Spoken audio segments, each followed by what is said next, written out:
You can listen to The Professional Left wherever you get your podcasts, on Netroots Radio, or at our website, proleftpod.com, where you can also contribute to this podcast. There's a PayPal button at that website, or you can mail us a letter and or contribution at P.O. Box 9133, Springfield, Illinois, 62791. This is the podcast for September 30th, 2025. It's not safe for work.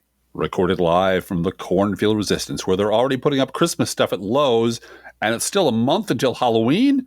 Thanks a lot, Obama. It's The Professional Left with Driftglass and Blue Gal.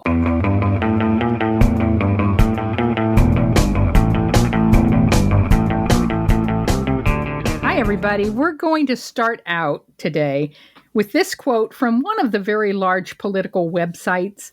I don't read this website, but Driftglass does every once in a while. It's one of the ones that has a bottomless well of tangible support from MSNBC and the legacy media. Quote, "Why Dems don't have their own Charlie Kirk network." Let's just sit with that for a second. Yeah, that's a good one to just sit with. Those of us that live on $5 donations from listeners, let's just sit with, why don't we have our own Charlie Kirk network? Okay. Right. This is the article. The conservative activist built a political empire before he was assassinated at 31. Why haven't his opponents built one themselves? You told me when we were preparing for the show, because we're lazy. It's because we're lazy. We're very lazy. We don't work hard enough. No. Yeah, we've been at this for 20 years, but really down deep, we're lazy. Have you given enough of yourself, Driftglass, to the cause? To the cause, Blue Gal. Yeah. Kirk often made noxious and offensive comments about his political opponents, but the organizations he built, the conservative youth organization Turning Point USA and his political action organization Turning Point Action, are achievements that even his harshest critics envy and wish they could replicate for their own side. And then the article goes on to talk about TPUSA having $85 million in revenue, 9,000 college chapters, 1,100 high school chapters. Kirk's wife, Erica, said they received 18,000 new chapter requests after her husband's death, along with literally millions of dollars pouring in on GoFundMe and all kinds of stuff. Yeah.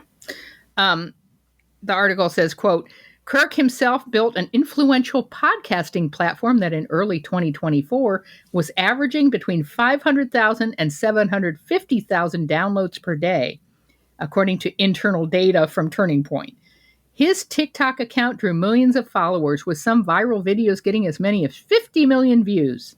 Turning Point's Get Out the Vote efforts are also credited for helping flip states like Arizona in Donald Trump's favor and propelling Republican candidates throughout the country. I can't tell you how many times major Democratic donor advisors, staffers, and media entrepreneurs have mentioned Turning Point as something the left needs to replicate. Kyle Tharp, a Democratic consultant, recently wrote in his politics newsletter, Chaotic Era, which raises the question, why haven't they done it? Again, Driftglass, it's because we're lazy. We're just so lazy. We don't like work. No. Don't. Mm-hmm. Yeah. Back to the article. Why doesn't something similar to Turning Point exist on the left? And then the article says, I spent last week interviewing Democratic pollsters, strategists, and progressive organizers asking these very questions. And the most common explanation offered was ... unquote. Yeah, because that's when you hit the paywall. Yeah. Which is, there's all kinds of irony wrapped up in hitting the paywall at exactly that point. Mm-hmm. And as a brief aside, I have noticed that one of the problems with not having a Charlie Kirk network on the left is that every two-bit hustler who got run out of the Republican Party has their own private movement. Yeah. Steve Schmidt has his own movement. You should join right now for $9.95, three low payments of $9.95, and he's already raised $4 million. There's all these boutique movements out there that are all individually going to save democracy, and all of them want to have nothing to do with the liberals who've been doing this for decades and decades and decades. So anyway, you hit the paywall here, and if you want the magic beans that will grow you a beanstalk all the way to the clouds and untold wealth, you got to become a subscriber. If you want the Zoltar machine to tell your future, you must cross his palm with silver, Blue Gal. Well, see, we didn't read beyond the paywall because we're not subscribers, but through our own powers of liberal divination, we can reveal to you, free of charge to you, the listener, the answer to this question. And ironically, it's the same answer to another question.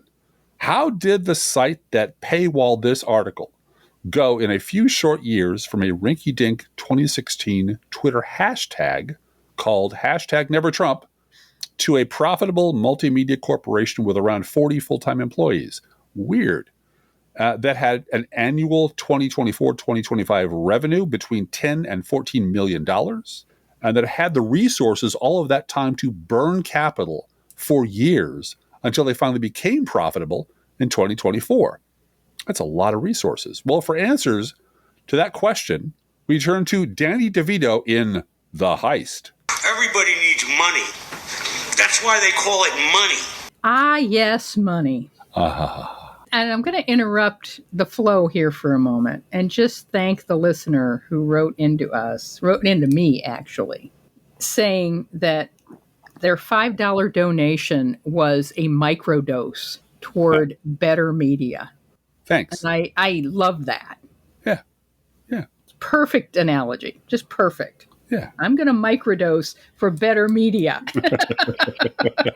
Well, we're happy to be your dealer, okay? Yeah, right. Exactly. Mm-hmm. So money is the subject polite Midwesterners are never supposed to discuss, except when it comes to how much sports teams are paying athletes. We can also talk about how much gas costs, how much groceries cost, home prices, tuition. You know, Driftglass lumber's getting expensive. I've noticed lumber is getting ridiculous, Blue Gal. Mm-hmm. At the risk of repeating what we said a couple of weeks ago when we were giving the insipid Ezra Klein the business for applauding Charlie Kirk for practicing politics in exactly the right way. Oh, by the way, I just want to let you know, apparently everybody about 3 days after our podcast went up noticed this Ezra Klein thing and said, what the fuck is Ezra Klein talking about? What on God's earth?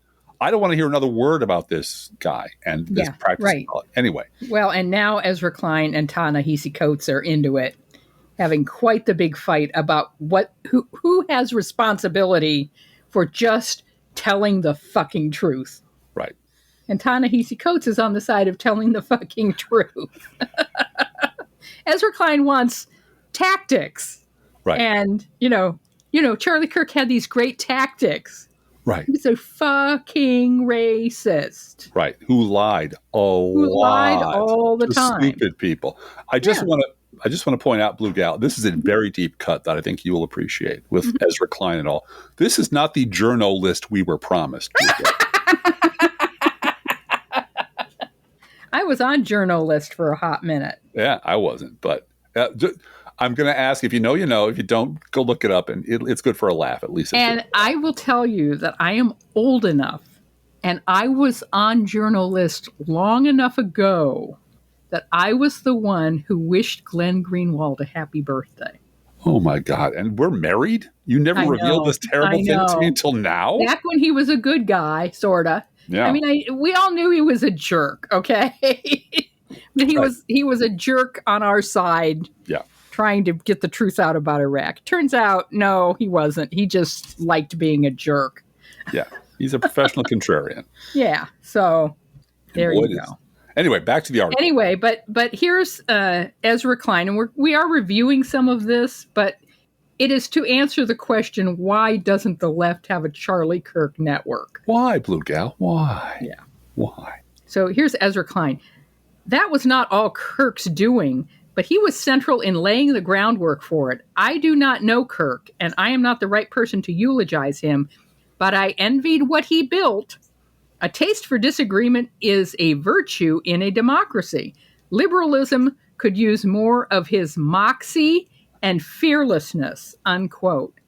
That's our problem. We don't have the moxie, Driftglass. I hate spunk, Blue Gal. I hate spunk. We don't have that. No.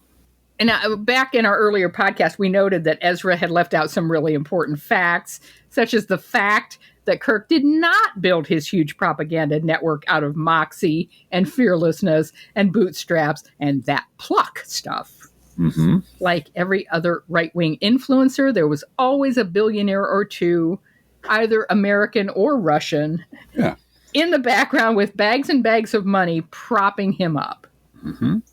And from the beginning, Charlie Kirk's organizations, particularly Turning Point USA, have been funded by a variety of wealthy, influential conservative donors, foundations, and activists. Turning Point USA's revenue has skyrocketed thanks to oligarchs and their bottomless pockets. It's what we call the patient capital of fascism. Mm-hmm. And again, just repeating what we did a couple of weeks ago, this is from The Guardian. We'll keep it short. Quote, several of the right's top financial donors have poured millions of dollars into TPUSA coffers, including Foster Friess, the late multimillionaire whom Kirk credited with helping to launch his operations, and the powerful Bradley Foundation. According to public records, donors trust, a major dark money operation used by big donors to keep their names secret, plowed $806,000 into TPUSA in 2019, unquote. And then there's the Helen and Richard DeVos Foundation, Illinois' very own lunatic right-wing billionaire Richard Uihlein. He's been a significant donor to the organization. The Lindy and Harry Bradley Foundation, Koch-affiliated groups such as the Foundation for Economic Education and, like we said, Donors Trust and Donors Capital Fund, all of them heavily invested in Charlie Kirk's organizations. And it's a hell of a long list, all of whom saw Kirk not as a champion of free speech and tolerance, but as a means to their fascist political ends, a willing vessel for what they wanted this country to be. The story of Charlie Kirk is a story of incredibly wealthy oligarchs bankrolling a con man to lie to gullible, ignorant, angry people in order to get their money and their votes. It's not a lot more complicated than that. Yeah. And we're going to go back to Ezra Klein for a second. Quote, you can dislike much of what Kirk believed, and the following statement is still true. Kirk was practicing politics in exactly the right way, and that's what set off fireworks all over the internet. Mm-hmm. He was showing up to campuses and talking with anyone who would talk to him. He was one of the era's most effective practitioners of persuasion. When the left thought its hold on the hearts and minds of college students was nearly absolute, Kirk showed up again and again to break it, unquote. Yeah, by lying to them. In addition to goo gobs of money, one of the many other tools which the right uses every day, but is not available to us on the left and our giant liberal network that will never happen, is being able to lie all the time about everything and never be held accountable for any of it. Another tool the right has that we don't have is a compliant legacy media. Nope, we don't have that on our side either. Yet another tool the right has that we don't have is a base of, say it with me now, reprogrammable meat bags. Yeah. And as my dear partner and lover and wife and co-podcaster says all the time, once you've decided that money is speech, money quickly becomes the only speech. Yeah. I mean, it is to our detriment, right? That we couldn't get Russian money invested in us via Facebook. The Russians hate us. Well, the Russians put all kinds of propaganda, tried to invade left-wing Facebook and kept getting fact-checked. Right. And getting bounced out because we kept, no. That's not true. What you just said is not true. Bounced out. Yeah. We don't have any Ron Johnsons on our side. We will just stop this shit up like biscuits and gravy. Right. And ask for more. I mean, go down the list of right-wing influencers who suddenly discovered after the taps were closed where their money came from. Yeah. Yeah. $100,000 a week for Tim Pool. Yeah. Because of his podcasting abilities. Yeah. His great, it's his style and knit hat, I think, that put him over the top with the kids. Yeah, because he's such a good podcaster that he was worth. I just thought I was worth $100,000 a week. Mm-hmm. Yeah. And his wife said. Tenet, the Russians. Yes. And his wife from his Talladega fiance. Nights. Yes. His fiance, I don't work, you know? Yeah. He got one of them Talladega wife knives. Yeah, so I think a lot of them do. Yeah. Yeah. Yeah. So David Roberts on Blue Sky. I want to read a longer thread that he wrote because it's absolutely germane to this discussion. And you might remember him from Twitter as Dr. Volt. We're friends there. We're friends here. By the way, I believe he lives in Port Townsend. Oh, for heaven's sake. which is kind of, a small world, small world. Yeah, yeah. My kids spent summers there with their dad. David Roberts on Blue Sky reminds us that the rise of Trump was nothing less than the decades of massive, patient investment on the right coming into full bloom. Quote, reminder, the point of the massive, lavishly funded, decades-long campaign by the right to take over media was not to make the public love Republicans. It was to make the public hate Democrats. So that no matter what Republicans did, it would be forgiven. And you have seen that all through Doge. Oh, yeah. Yeah. I'm not a Democrat, but I don't like what Trump's doing to veterans. That was said at a town hall. Because God forbid he should ever admit to agreeing with Democrats on anything. Well, because then you're an icky gay baby. Then you're gay, monster. right? Your Yeah, penis falls off. Yeah, right. Immediately. Yeah. They know, this is again David Roberts, they know it won't matter if majorities quote unquote disapprove of Trump on polls. They still believe all the same toxic shit about Democrats. There's nothing a tough guy can do bad enough to make it worth voting for a bunch of queers and immigrants and professors. What they did is built themselves immunity, and we all stood by and let them. And you know who enthusiastically went along with their efforts to convince the public, that Democrats suck? The mainstream media and the actual goddamn Democrats. It honestly is the one thing everyone involved in U.S. politics agrees on. Democrats suck. As a brief aside, I was having an exchange with someone today on this very subject. And I pulled out of my archives. It might have been a Crooks and Liars video. David Brooks and Klein. What's his name? Ezra Klein? No. Who wrote Primary Colors? Oh, yeah. I forget. But they were on the Chris Matthews show. Oh my gosh! Back when there was a Chris Matthews show, and there were three of them on the panel, and it was 2006. This is nearly 20 years ago. And David Brooks was going on and on about how Democrats have the blogs and they have the Daily Kos, and they're all crazy. And everybody laughed it up. And he says, no, they're crazy. They're all crazy over there. And what's his name popped in with, well, what about the gun nuts on the right? And Brooks said, oh, no, it's both sides. It's both sides. You've got Pat Robertson on the right, and you've got Daily Kos and the blogs on the left. And they're both crazy. And they're all laughing their asses off. And Chris Matthews says something like, well, which one's crazier? And Brooks says, oh, no, the Democrats are crazier. They're crazier. Yeah, but that was 20 years ago. And it was a joke. Yeah. It was a joke. Democrats were a joke because people like David Brooks, instead of having to go out and get honest work, digging fucking ditches, which is all he's qualified to do, were given jobs at the New York Times, propagating this lie. And it was a big laugh 'em up joke. Yeah. And at the end of the day, they all parted friends and, reconvened a week later. Yeah, because everybody's going to not quote what David Brooks said last week. Ha ha ha ha ha. Isn't it funny how Democrats suck? Yeah. Yes, we all agree Democrats suck, but don't Republicans suck too? It really is both sides. Ha ha ha ha ha ha. Yeah. And on we go. Anyway, I'm sorry. I had to get that out of my system. This is that law that only Democrats have agency. And so, of course, they're to blame for every single thing that happens that's wrong in America, right? Merck's Law. Every bit of advice to individual Democrats. Again, we're going back to Blue Sky here. From anywhere and everywhere on the political spectrum begins, you must distance yourself from the other Democrats who suck. Centrist pundits, left pundits, objective journalists, they all echo this central point over and over again. That is the deep foundation of political common sense across the spectrum for everyone from political obsessives to normies. It is against that backdrop that we have to assess Trump's negatives.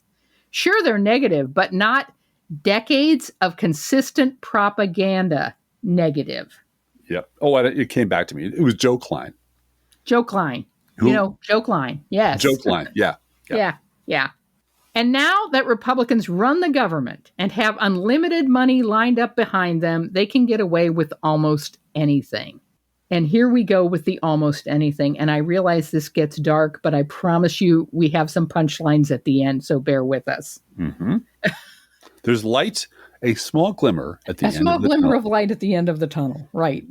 You can extort cowardly corporations forever more money and even more leverage.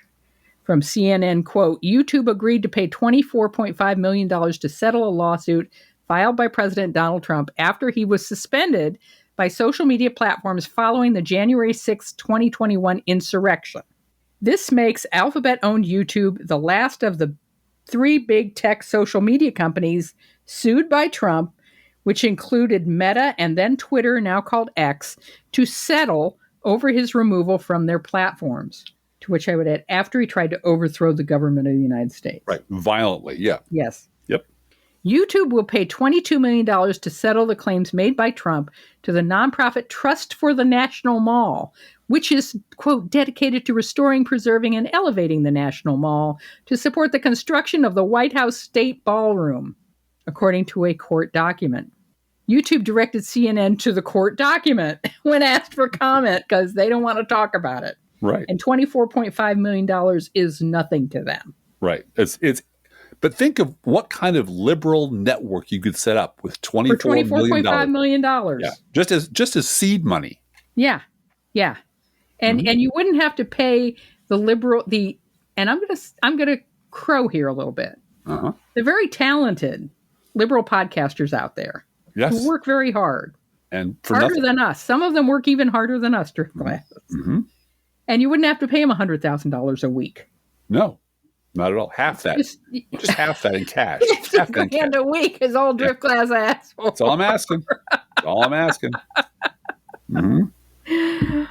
Trump crowed over the settlement in a Truth Social post, writing, "This massive victory proves big tech censorship has consequences." When they suspended his accounts, the platform said Trump's posts about the riot risked inciting further violence. At the time, legal experts said similar suits had been dismissed because tech companies have the right to run their platforms as they see fit. Mm-hmm. It's not government censorship. It's a private company. They can do what they want. They can do what they want. However, the settlements have come as tech giants have taken a more conciliatory, if not outright supportive approach to Trump and Republican interests since he took office in January. Unquote. Of course they have. Yep. And none of us are boycotting YouTube today because they're a monopoly that needs to be broken up. Right. I'm just going to say it. Big tech needs to be broken up. You can appoint a drunk crackpot weekend Fox News host to run the biggest military on earth and then have him round up all the top brass to tell them in person that he plans to do war crimes, sure in the knowledge that the Republican majority in Congress will meekly go along with it. Mm-hmm. Yeah. And several people noted that this was just Hegseth's patent fantasy. Oh, yeah. Yeah. And this is, again, just to reinforce, this is the power that you get when you have the entire federal government and unlimited money at your disposal in the hands of a lunatic and an asshole and an internet troll. Everybody knows he's crazy, and everybody knows Hegseth is unqualified. Sure. They all know it. They all know it. Mm-hmm. This is from ABC News, all of whom at ABC News know that Trump is crazy and Hegseth is unqualified. Yep. In a speech Tuesday morning before an auditorium packed with several hundred of the nation's most seasoned military commanders, Defense Secretary Pete Hegseth called for an end to woke culture in the military and railed against a litany of complaints such as diversity and probes into hazing. The era of politically correct, overly sensitive, don't hurt anyone's feelings leadership ends right now, Hegseth said at a gathering at a Marine Corps base in Quantico, Virginia, a secure site an hour south of the nation's capital. He demanded no more fat generals. Did he say anything about fat presidents, Driftglass? Not as such, since one was standing right next to him. Uh-huh. Yeah. Saying all service members would need to meet fitness tests and grooming standards. Did he say anything about the president's grooming standards, Driftglass? No, he did not, nor did he say anything about all the ICE agents out there and other people in military garb with their stupid hats and their masks and their beards and their shitty weirdo uniforms, because I guess we just don't count them. Nope. No more beardos, he said. The era of unacceptable appearance is over. Foolish and reckless political leaders set the wrong compass heading and we lost our way. We became the woke department, but not anymore, he said. He told his audience that if all the new standards he has unveiled makes their hearts sink, then they should resign. Trump followed Hegseth with his own speech, saying that as president, he would have their backs and that he is committed to making the military stronger, tougher, faster, fiercer, and more powerful than it has ever been before. The president argued the military's job is not only to protect the U.S. from threats abroad, but also what he repeatedly referred to as a domestic enemy in American cities. Mm-hmm. I told Pete we should use some of these dangerous cities as training grounds for our military National Guard, said Trump, who claimed we're under invasion from within, unquote. Yeah. And I read the entire article, by the way. And not once does anyone at ABC News push back against any of the lies that are being told there. No, this is just reporting. They're reporting. They're just reporting what he said. Yeah. I also left out of our, because there was way too much to talk about on the subject today. I did leave out the fact that Donald Trump got on his social media platform screaming about Mamdani being a communist. Oh, yeah. And if he's if a communist is elected mayor of great New York, I'm cutting off their money. I can do that. I can say you don't get no more money from me, which is a violation of I don't know how many election interference and extortion laws. Yeah. But it certainly is. But you know what? When you have a court system that you've appointed all these fascist scumbags to corrupt and destroy, and your lawyers are all former insurance lawyers and blonde bimbos, and the Republican Congress are just meek, quisling go-alongs, then you get to do things like that. And that's why, and it's that environment invited a network like Charlie Kirk's to grow. That's what I'm saying. Yep. Meanwhile, our own Senator Tammy Duckworth, a Purple Heart recipient, called on Hegseth to resign today, to quote Keith Olbermann, today. Quote, if this PR stunt proved anything, it's that the best thing Pete Hegseth can do to strengthen our military is resign in disgrace immediately, which he won't do. He'll I don't know how drunk he was during this speech, but he sounded pretty drunk. Meanwhile, that same degenerate Secretary of War Department can do this and get away with it. From the Associated Press, quote, Hegseth says Wounded Knee soldiers will keep their medals of honor.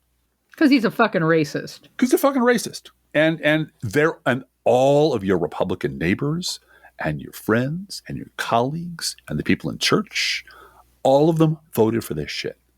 This didn't come out of nowhere. These are people in communities where you live, where we live, who are thrilled with this shit, or at least willing to keep their mouth shut about it because they like all the other crazy evil shit that Trump does. Continuing from the AP, Defense Secretary Pete Hegseth has announced that he has decided that the 19 soldiers who received the Medal of Honor for their actions in 1890 at Wounded Knee will keep their awards in a video posted to social media Thursday evening. Hegseth's predecessor, Lloyd Austin, who's a civilized human being and not a barbarian, ordered the review of the awards in a 2024 after a congressional recommendation in the 2022 defense bill, itself a reflection of efforts by some lawmakers to rescind the awards for those who participated in the bloody massacre at South Dakota's Pine Ridge Indian Reservation near Wounded Knee Creek, unquote. This is just more Confederate monument bullshit. Yeah, it's rewarding racism, and it's a complete white nationalist takeover of the military. It is.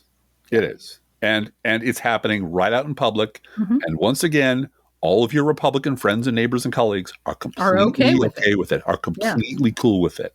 Yep. You can shut down the government, and I'm sure we're going to be talking more about government shutdown on Thursday. Oh, yeah. And refuse to swear in democratically elected candidates just to avoid releasing files that will show your dear leaders deep complicity in the worst child trafficking ring in modern history, one that you insisted on releasing all through the election cycle last year. Yeah.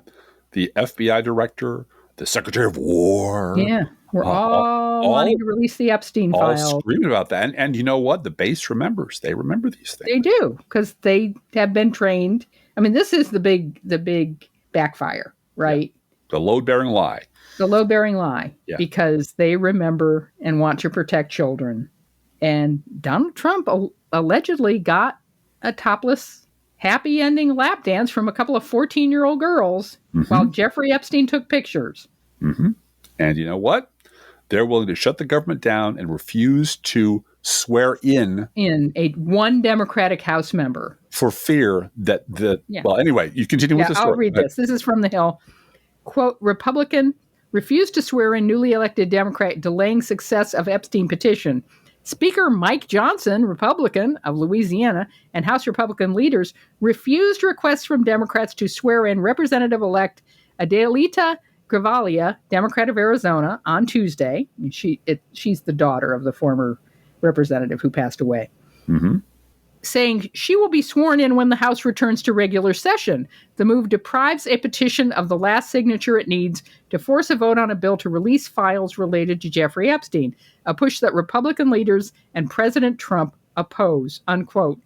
I will just add that Marjorie Taylor Greene is so wired into the Jeffrey Epstein conspiracy theories from the election cycle that she got her picture taken with some Code Pink ladies today. Jesus. And to release the Epstein files. She's all in.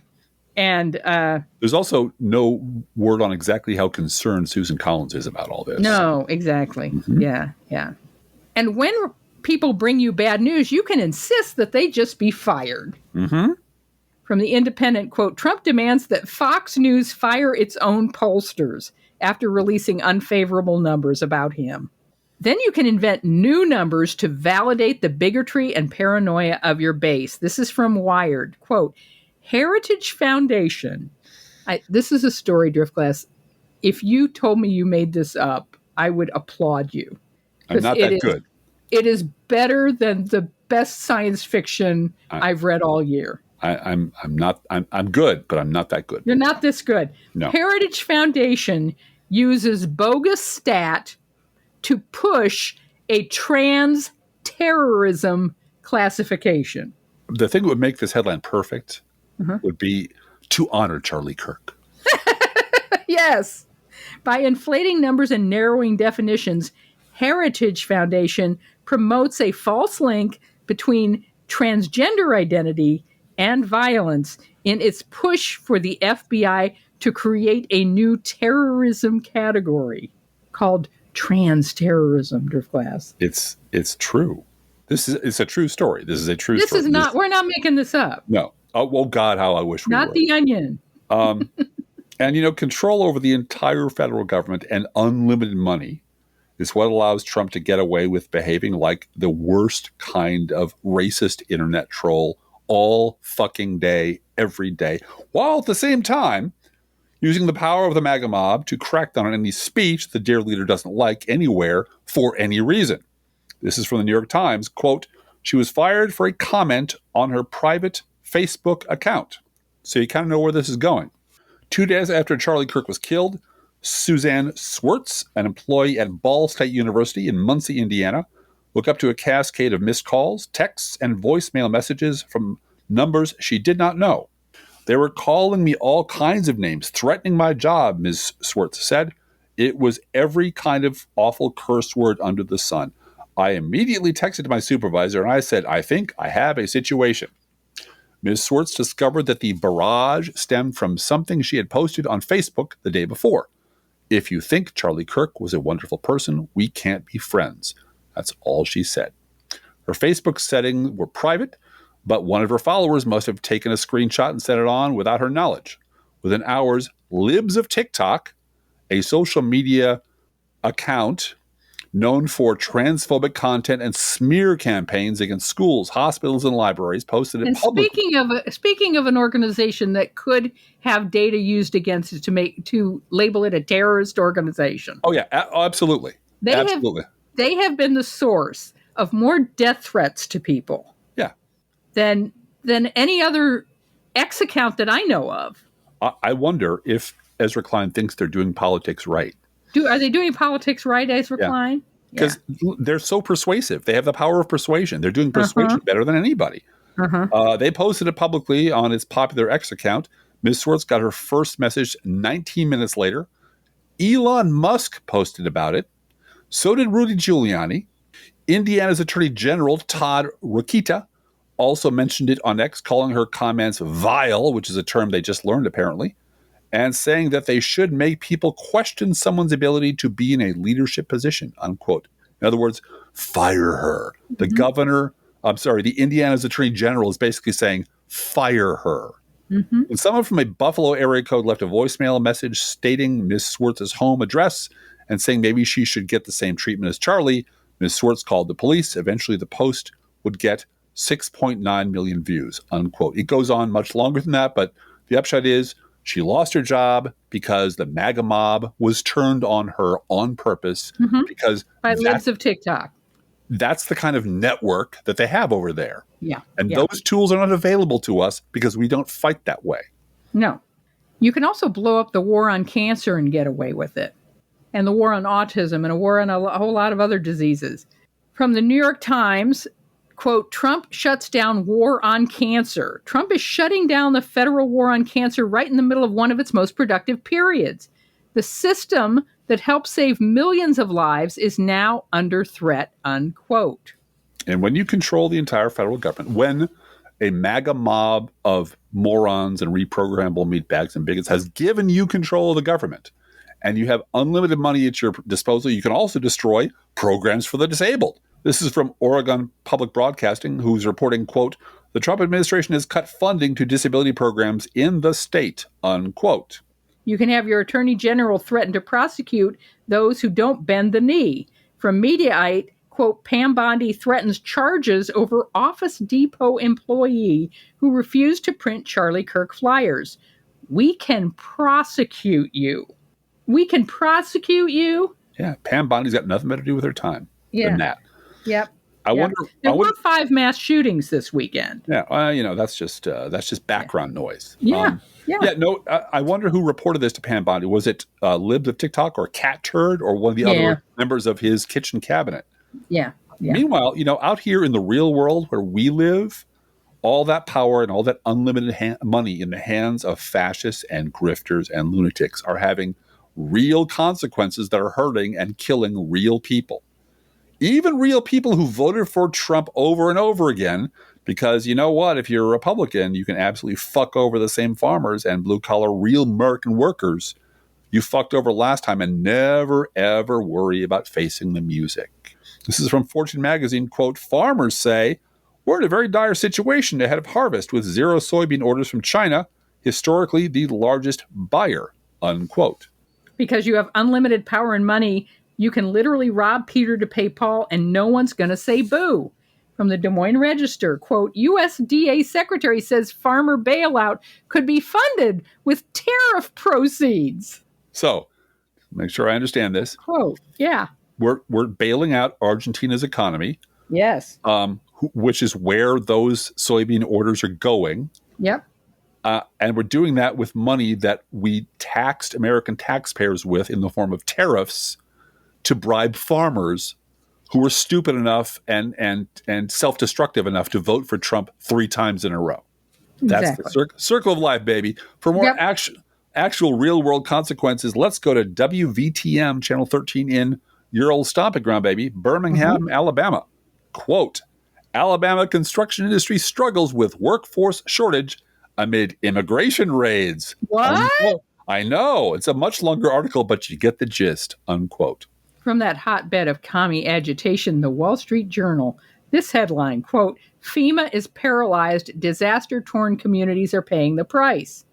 And here I'm going to read a little bit because this strikes very close to home for us. It does. Very Our daughter close. lost her apartment due to the tornado. And her car. Spring. And her car. And daughter number 2, child number 2, came very close to losing their apartment. Yeah. Got the siding stripped off All of the it. siding stripped off. And houses in her neighborhood were just completely wiped out. In the poor side of town. Yeah. That's the point. We don't want to pay Black people who've been in their home for 4 generations to rebuild because we're racist and we don't want to do that. We don't want to do that. Exactly. St. Louis's tornado was months ago, but it's still waiting for hundreds of millions in federal recovery funds to arrive. It's part of Trump's plan to shift responsibility to the states and shrink the agency. Crucial contracts and grants haven't been approved, caught up in layers of new bureaucracy. Yeah. Unquote. Yeah. Don't get me started about the ProPublica article this weekend talking about how Georgia, when they did a Medicaid work requirement, now spends more on the bureaucracy than they do on health care. Yeah. Well, that doesn't make the headline. No. We're cutting government. That makes the headline. And, Trump's FEMA is making George W. Bush's FEMA look like Barack Obama's FEMA. And that's bad. That's brilliant. That's really, so you're right, but it's pathetic. You're right. And the evidence is all you have to do is drive through certain parts of St. Louis and look at how it looks like a war zone. And it still looks like a war zone because Trump, youngest child said it looked like Walking Dead. Yeah. It looked like the set decorators of Walking Dead had come through. Yeah. And it still does. Yeah. Because when you have used your unlimited money to build a political base of mindless chumps, then you don't even need to wait for the body to get cold before you can start suckering the chumps with a brand new, utterly tasteless scam. Because as I'm sure you all have noticed, because it's all over the internet, pop-up ads, YouTube ads, everywhere you look, the one thing Turning Point USA started offering almost immediately after Charlie Kirk was killed was collectible silver medallion. They're all caps authorized commemoratives. This is from an outfit called Money Medals. Quote, in support of Charlie's mission, all proceeds from Charlie Kirk's silver rounds and other authorized commemoratives. Wait a minute. Yep. Rounds? Yeah, term of art. No, that's a gun reference. Yeah, it does kind of sound like that, doesn't it? Barf. That makes me want to barf. Well, he was shot to death. Yeah, but you can now buy a coin that says that he's awesome. So really. And it's called a silver round.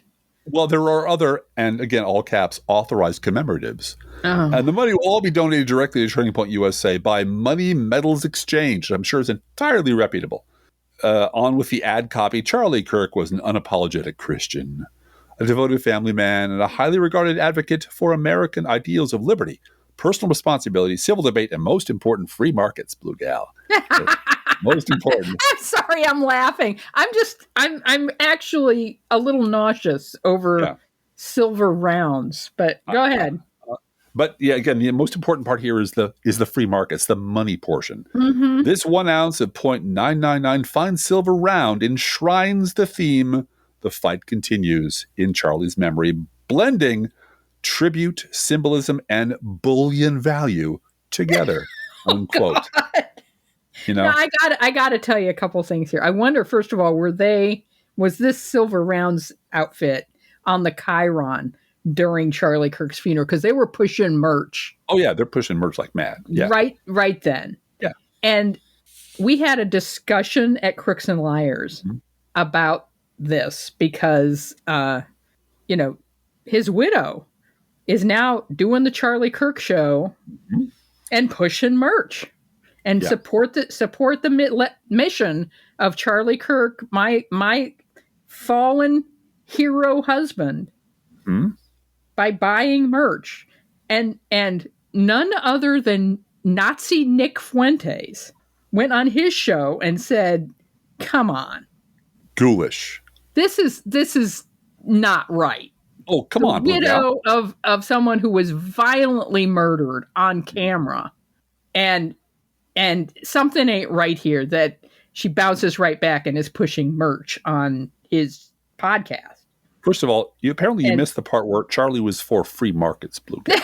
So I'm sorry. He was a big fan of free markets. No, we had this discussion among the editorial staff at Crooks and Liars. What are we going to do about this, broken clock, Nazi Nick Fuentes saying this about Charlie Kirk and the merch push? And we all agreed, no, we're not giving Nick Fuentes any airtime. I'm not trying to give Nick Fuentes any airtime, too. I'm just going behind the scenes at Crooks and Liars. But there is an article at Left Jabs, who listens to the show, by the way. Yes. The blog Left Jabs, I highly recommend it. And he says, I think at the beginning of the post is, let's speak ill of the dead, shall we? Come on. Come on. But he's talking about this issue of Turning Point USA just gets right back up on its feet and starts hawking merch, and just raising money. It's all about cash flow, which, Well, if all I can say is if Bill Hicks were alive today, you know that Charlie Kirk merch dollar is a good dollar. That's a good dollar. That's a good dollar. Charlie Kirk, fallen hero of the MAGA movement. That's a very good dollar. That's an excellent very good dollar. You love that dollar. You gotta love that dollar. That's a great dollar. Oh, man. Yep. Man. Whatever. This is absolutely late stage capitalism. It is literally just setting up a merch tent on a coffin. It's shameful and embarrassing. And I'm not in the least bit surprised that is the first thing that they did at Turning Point USA. But let's go back to the big never Trump networks question that we started off this podcast with about 6 hours ago. It feels like it. Why Dems don't have their own Charlie Kirk network? And the big reason is money. It's just as simple as that. Now, it's also the base and other things, but the big reason is money. Like a ship changing course, it would have required a modest investment to do something about this crisis 30 years ago. When we were all jumping up and down, screaming, warning that this is the direction the Republican Party was headed, a modest investment in an actual liberal media might have paid off, might have averted this disaster. But conservatives have been willing to invest literally billions of dollars and decades of labor to create the environment that made someone like Charlie Kirk possible and made persuading Republicans and centrists impossible because, as Dave Roberts said, they bought immunity. They bought immunity for their actions by making sure automatically people think Democrats are just as bad or worse. Whatever the crime is, Democrats got to be worse. And it worked. And it worked. Well, and I got to say, I think a lot of the things that Trump is doing, and in addition to just being based on avarice, a lot of what he's doing is salting the earth for Fox. Yeah. No Democrat can now sue Fox for lying about them. No. Because precedents have been set. You were all about free speech and objecting to Trump doing all of this. Right. That's right. Yeah. So the precedent is being set. So they have invested all this money. And I think investing billions in a liberal persuasion network is probably a good idea on its face. But donors don't want to do that. Yeah. They want to buy ads. They like ads. They like paying money to see on TV 30-second and 60-second shots calling Trump a duty head and a bad person, and seeing Robert Downey Jr. and all of his celebrity friends saying a vote for Donald Trump is a bad, bad deal. And that's what they want to pay for. And that's what they're willing to pay for. And anyway, ads really don't work that much anymore. So we're stuck, I hate to break it to you, riding this thing out. There is no liberal media on the horizon because there's no money for liberal media anywhere. And listening to the people who built the Republican network and who have been driven out of their own party, who built this doomsday weapon that we're all facing now. Now they're complaining that we on the left haven't done enough to undo the damage they did. It's getting pretty fucking tiring. I'm getting pretty tired of hearing from former Republicans how Democrats haven't lifted hard enough, or liberals need to shut up, or Democrats need to fight other Democrats to prove to non-existent centrist voters that they're really not Democrats need to move to the right and stop talking about gay issues while the Heritage Foundation is finding a way to call trans kids terrorists by the FBI, not just on a podcast. Have the FBI have a category. Kash Patel's FBI. Kash Patel's FBI call trans kids. Yeah. Who are, doing nothing but existing. And this is finding a way to categorize them as terrorists. This is, every accusation is a confession. Yeah. We talked about this last week or the week before, the fact that there was a report back during the Obama administration about how right-wing groups are, in fact, domestic terrorist groups and how they are the big threat. Michelle Malkin and Britt Hume lost their goddamn minds. Yeah. They shouted and screamed and called us all monsters and how dare you demonize us. The Obama administration was silencing conservative speech. And they put that right back on the shelf Yeah. And everybody said, okay, fine. And then jump ahead a decade, and we have the same people that we warned were going to do this storming the U.S. Capitol. Right. And getting away with it because they've all been pardoned, and Donald Trump has made it official policy that they're all patriots, and has made it Charlie Kirk sent buses. He sure did. Turning Point USA sent buses of patriots to the riot. Well, and the other problem with this imaginary liberal network that no one is ever going to pay for, so get over it. In addition to former Republicans bitching, first of all, former Republicans becoming the largest voice on the left because they have friends in the media and elbowing liberals out of the way so they can be the people controlling the agenda, controlling the conversation. Our base is not their base.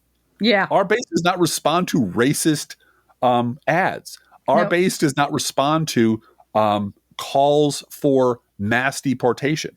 Our base are not reprogrammable meat bags. Our base are a bunch of different interest groups, all of whom are pulling in the general direction of democracy for their own reasons.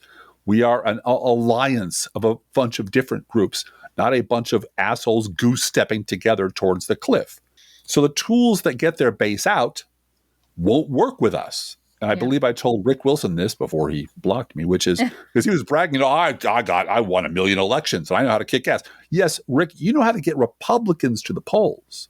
You're really good by at that. lying on ads about Democrats. You're a hateful asshole who's really good at lying. And so, you got a bunch of morons and bigots to the polls by flattering their stupidity and bigotry. It doesn't work that way over here, as they sort of found out when they decided that they were going to win the election in 2020 for us all, and they didn't do that. No, it didn't budge the needle one little inch. So I'd just like to add that the money that became speech and swept in Donald Trump also came in rubles. Oh yeah. Yep. It wasn't just dollars. Trump Russia is not a hoax. Nope. Vladimir Putin is at war with us in the United States, and he didn't have to send an army. He could use server farms on Facebook. And through his American proxies on the right, all of them are on one side of the political spectrum. All of them are conservatives. All of them are Republicans. And they take the money. Yes, they did. And happy to take it. You and I get offered $100,000 a week by some outfit called Tenant. I'm going to call the Springfield FBI office and find out what the hell's going on. I wouldn't call the FBI, Blue Gal. Not now. No. But back then I would have. Yeah. Well, and unfortunately, one of the things I've learned from listening to a number of history podcasts, I think we've all learned the hard way. I think even Chris Hayes has said this once or twice. Chris Hayes has said this many times. Yeah. Is that nothing changes for the better until the upper middle class gets angry at the upper class. Yep. And that is just the fact of things, because the proletariat is never going to rise up and do anything. Well, but that's coming. And that's coming because the fact that Donald Trump in his meeting with Chuck Schumer and Hakeem Jeffries this morning didn't know that large numbers of Florida business owners are going to lose their health insurance without an extension of the ACA subsidies. Yeah. And Schumer comes out and says, he didn't know. Yeah. Because he doesn't care. No. He doesn't fucking care. And no one around him is going to tell him that the Affordable Care Act and the Biden extensions of the subsidies has helped people he knows in Florida. Propping up those businesses. Members of his golf club. Yeah. Don't tell him that. The upper middle class on November 1st, when they try to sign up for ACA subsidies, if Congress hasn't done something, are about to get really, really mad at the upper echelons. And again, this is what happens when you fire the people who tell you news you don't want to hear. Exactly. And hire people who will lie to you and tell you you're the greatest thing in the world. Great. Everyone loves you. And those polls at Fox are lies, and you should have Fox fire their pollsters. And frankly, until the gutting of the Affordable Care Act affects people like Ezra Klein and the op-ed page writers of the New York fucking Times, it ain't real. It's not happening until they actually look at it and go, oh my God, I'm losing my health insurance. Until the floodwater rises high enough to dampen their little boots. Yep. It's never going to be real to them. And they will keep just admiring Charlie Kirk for how he practiced politics. It's very persuasive. He had money flooding in from the upper echelon that doesn't have to worry about ACA subsidies. Right. Never. And no one who works in the upper echelons of Turning Point is going to be affected by the Affordable No. Care Act being pulled. None of the people who Charlie Kirk's widow doesn't have a thing to worry about in terms of health care. No. Yeah. Let's swing over to some local news, because there's one story I know you've all heard about, and I know you want to hear us talk about it.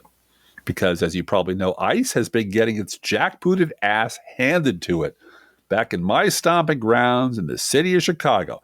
And they've been getting their asses kicked live and on camera. I don't mean physically kicked. I mean humiliated. In fact, the top video humiliation this week, which I hope you've all seen, was a food delivery guy on Another sandwich guy. A sandwich guy. A sandwich guy on a bicycle who yelled something at a gang of ICE lardons. He said, fuck Trump, is what he said. I think he said, fuck Trump, or I don't know what he said, but he scooched over right next to them, and said something they didn't like. Yeah. These idiots who were malingering by the Chicago River near Marina Tower, which is not exactly a high crime zone. They're just standing around in their stupid fucking cowboy hats and masks, trying to look tough, looking stupid. Anyway, the bike guy eluded like 10 of these lumbering goons and pedaled away into legend. And in Chicago, ICE goons have beaten up congressional candidates, flung them to the ground, fired chemical weapons at reporters in their car, and generally carried on trying to provoke an incident that Trump could then use as an excuse to roll troops in. Right. That's the whole purpose. We need a show for Fox. We've said this many times. We need a show for Fox. Yeah. Of course, they failed to do anything except look thuggish and stupid and inept on camera. But hey, when have facts ever stood in Trump's way? And so, from the Chicago Sun-Times, quote, Trump administration asks for 100 military troops to deploy in Illinois to protect ICE, Pritzker says. Did he say that with a straight face? Jesus Christ. Because, to change their diapers, they want military troops to protect the ICE agents. Yeah, to go in there and change their little diapers. They were so tough. They were so tough. I thought they were tough. Yeah. Yes, Governor J.B. Pritzker said the Illinois National Guard obtained a memo that the Department of Homeland Security sent to the Defense Department. No, they sent it to the Department of War. The War Department. Yeah. That's right. Which sought to request 100 military personnel for Illinois, unquote. Now, this week, Judge William G. Young, who was a Reagan appointee, took apart Hegseth and Kristi Noem and Trump with a blistering decision. It was about deporting college professors over their language regarding Palestine. Right. But he also apparently got a threatening postcard from a MAGA type. Yes. Saying Trump has tanks and the pardon. What do you have? Yeah. And his answer was, I have juries. Well, he said his answer in more or less in full, not entirely in full, was I have our magnificent Constitution. Yeah, our magnificent Constitution and citizen juries. Yeah. Yep. Was a big part of it. Yeah. Yep. But in his decision, which is likely to be overturned by the corrupt Supreme Court majority, but at this moment of recording, his decision stands and is worth quoting here. Quote, ICE goes masked for a single reason, to terrorize Americans into quiescence. Small wonder ICE often seems to need our respected military to guard them as they go about implementing our immigration laws. It should be noted that our troops do not ordinarily wear masks. Can you imagine a masked Marine? It is a matter of honor, and honor still matters. To us, masks are associated with cowardly desperados and the despised Ku Klux Klan. In all our history, we have never tolerated an armed, masked, secret police. Yeah. Bravo. Yep. Bravo. There you go, Judge. Yep. Like I said, we'll have more to talk about ACA and government shutdown. I just want to point out that at Media Matters right now, their audio and video page that they have, they update frequently throughout the week. There are 4 conservative television programs where the host is praising a government shutdown, including Hannity, including 2 people from Newsmax, including a 4th one. I can't remember who it was, but they all want one. And if they keep yapping about it that way, as they often do, and you're gonna hear Republican congressmen saying the same thing. Shutdown's a good thing; it doesn't do any harm. Mm-hmm. And then Trump wants to blame Democrats for the shutdown. I'd like to add one thing to that, Blue Gal. Yeah.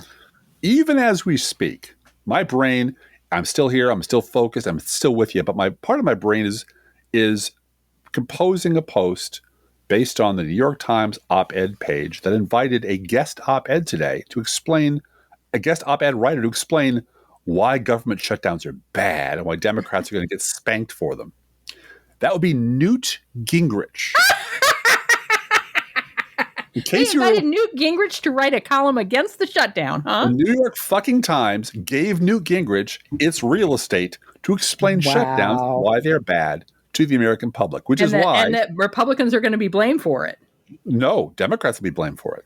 He says Democrats will be blamed for it? Sure.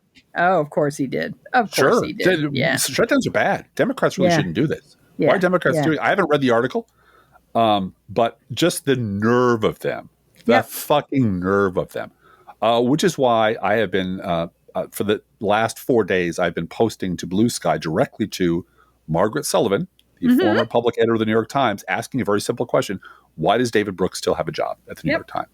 I wasn't acting harshly. I was asking it respectfully, but a lot of people weighed in with lots of their own spins and takes like, I just want one answer to this question.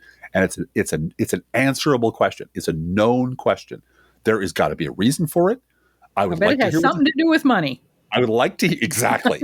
There's some billionaire there that really likes David Brooks and will protect him. Yeah. Or they feel they'll lose revenue if they give him his they drop him. Yeah. One more thing I would like to mention before we do our closing, which is if all of this has been too much for you and it left a bad taste in your mouth, and it did ours, this was a tough one because, man, there's just darkness everywhere. Yeah, we're living through a very dark age. We are. And fortunately, there are bits of light out there that you can source and can give you comfort. We hope we're one of them. Government shutdown will not affect us because we don't get money from the government. So ha ha ha ha ha. But we're enjoying a television program called The Lowdown. The Lowdown on FX and also on Hulu. Oh, and I realized we were all boycotting Hulu 2 weeks ago. Yeah. But it's noir and it's very good. It's very good noir. It knows it's noir, and it's that kind of dirty, gritty underbelly Jim Thompson noir. It's not the high end stuff. It's not people in office suites doing terror. This is gritty, ugly business, and Ethan Hawke is awesome in it. Ethan Hawke is good, and my dad. We pointed my dad to it, who's going to be 90 in February. I watched both episodes. It's very good. So it has my dad's endorsement. It has Driftglass's endorsement. I like it too. Yeah. And The Lowdown is called. And we are really enjoying that show. Yeah. Folks, feel free to write to both of us at proleftpodcast@gmail.com. We love hearing from you. Be aware that if you write to us at any of our addresses, we reserve the right to read your email or U.S. Postal Service. Go Postal Unions. Letter on the air unless you say otherwise. Thank you so much to our new Patreons who have decided to microdose for better media with a $5 a month contribution to our podcast via Patreon. We are the Liberal Persuasion Network. I hate to break it to you. That's you pays your money, and this is what you get. But you know what you can do for us that'll advance that cause a little bit is sharing our show on social media. If you love this podcast and you think someone else out there might like hearing it too, might benefit from it, might want a little light in their life in this darkness, get someone else to listen to it as well. And thank you for doing that. Hey, Driftglass, how are the Internet Kitties doing this week? Well, Blue Gal, in sticking with the theme of today's podcast, the Internet Kitties want to remind you that if the question is why isn't or why doesn't, the answer usually is money. Money makes the world go around, the world go around, the world go around. Money makes the world go around, it makes the world go round. Let's think about living. Think about living. Just think about loving. Think about loving. Just think about the hooping and the hopping and the popping and the loving, lovey-dovey. Let's forget about the wine and the crying, the shooting and the dying and the fellow with a switchblade knife. Let's think about living. Let's think about life. Professional Left podcast is recorded under a Creative Commons license. Copyright 2024-25, GGBG Productions.